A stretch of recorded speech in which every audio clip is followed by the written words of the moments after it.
In this example, there is a difference of £500 between the nettTracker book value and the external book value, the difference between the asset register and the balance sheet.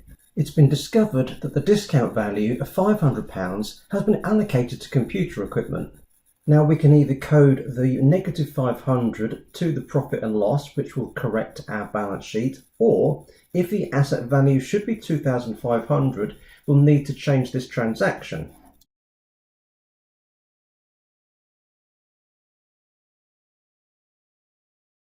If we look in transactions, the negative 500, we need to actually ignore that transaction because nettTracker can't accept negative values anyway.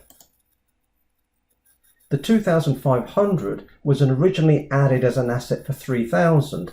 This is now showing as a modified transaction, so I'm going to select modified and choose the option to update the asset and then process changes. The values on the dashboard are now back in line.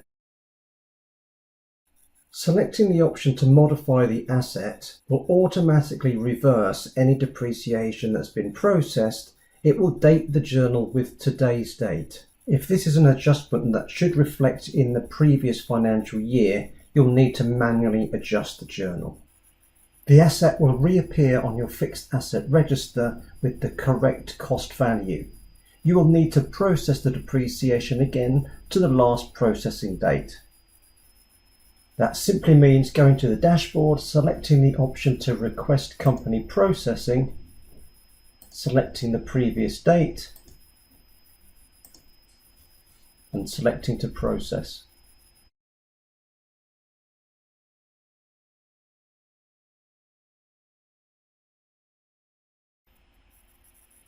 The asset record and asset register will now be fully up to date.